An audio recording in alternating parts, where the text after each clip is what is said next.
guys, and welcome to my diary, my February recap. Yes, I've been absolutely useless again. I'm sorry, I don't know. I've just been a bit useless with making videos. Yes, I have purple hair. Let's just get that out the way. It's very cool. You know, they say a change is as good as a holiday, and I ain't going on holiday anytime soon, so I may as well just change my hair. And I love changing the color, and it's not permanent. It'll slowly wash out, and I don't know, I always have fun. You know me, I always have fun with my hair colors, and I haven't done it in a long time actually. I think it's been like 2 years since I did like a funky color in my hair.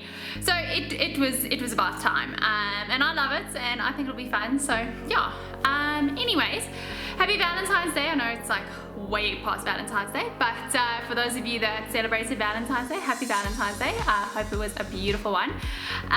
Yeah, for me, you know, some things never change, and yeah. Anyways, so I must tell you the story about Bolt. Oh my goodness, I had a heart attack the other day.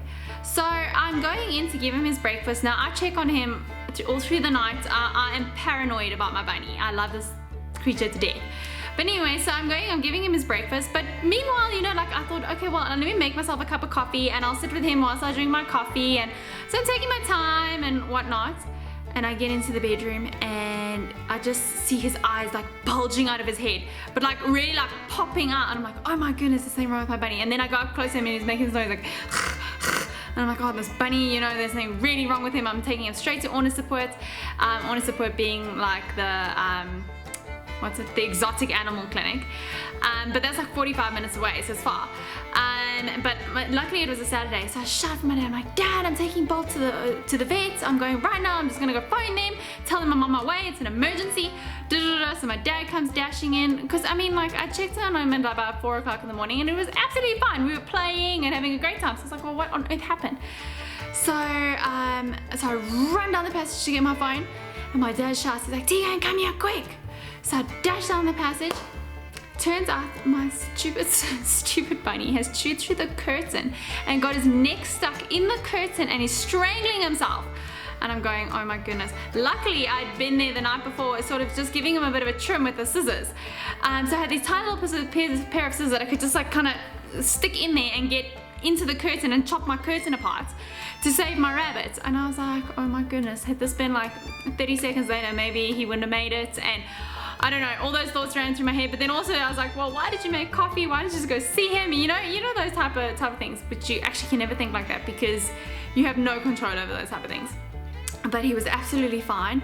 And obviously, yeah, then I was like checking on him all the time and pretty much with him the whole day.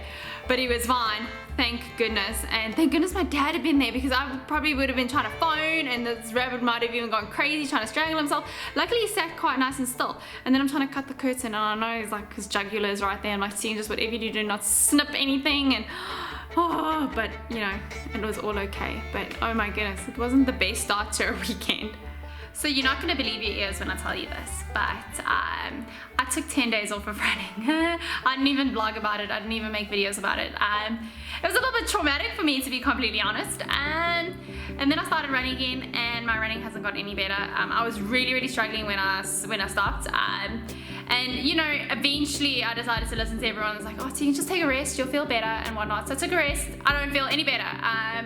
Can't sleep at night. It's just, yeah, I don't know, I'm struggling. I'm really struggling. Anyone got any ideas? Anyone will help me? I don't know. I'm just like, nah, yeah. But anyways, so yeah, so I took these 10 days off of running. Okay, so yeah, I still went to gym and stuff, because I can't do nothing. And yeah, but I don't know, I'm so struggling, and I hate it. I just want to get up and I just want to go run, and I want to run properly, and I want to just, I don't know, I want old Tegan back. She's just like not coming back, and I'm just like, nah, I'm not just winching. One thing I'm finding really hard to grasp, and it like gets at me, is how ugly people can be. I just, why do we have to be so ugly? And why do we have to hide behind a keyboard and be ugly? I don't know, whatever happens if you don't have anything nice to say, don't say anything at all. I don't know, I find people are very opinionated. Great, have your opinion, that's fine. But, you know, be constructive about it. Don't just bring people down. And I don't know, it just feels like we're always trying to dig at each other. We're never like, oh, great job, well done, wada. And it bugs me a little bit. I don't know, like, obviously, no matter what, you're always gonna have opinions and stuff. Yeah, keep it to to your close friends, keep it to your family, keep it in there. Don't just bring people down to bring them down just for, you know, by bringing someone else down, it's not going to pick yourself up, so why do it? Rather try and pull everybody else up. I don't know. It's frustrating. I don't know. I guess I just want everyone to be happy and, you know, everyone just be nice to each other. It's so much easier to live like that if we just all sort of, I mean, obviously you can't put yourself in somebody else's shoes. You can try, but just treat everyone with kindness. You don't know what they're going through. Have you guys ever watched the show Are You the One? It's a really cool show. You know me and my shows, but I love this show. It's this show where they have a bunch of singles, guys and girls, and you got to find who your match is. These, you know, they're matchmakers and why you should be with this person and that person, and pretty much you've got to find the person that they have matched you with. And there's money at the end of it, and it's a long story.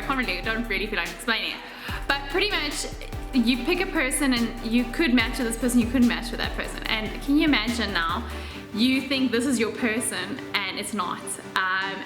And now you can't be together because otherwise you're gonna screw it up for everybody else and they can't get the money. But now this is the person that you're like, no, this is definitely my person. And I promise you that's what would happen to me. I'd be like, no, this is for sure my person. And the more you tell me no, the more I'd be like, yeah, no, but then for sure you guys have got it wrong.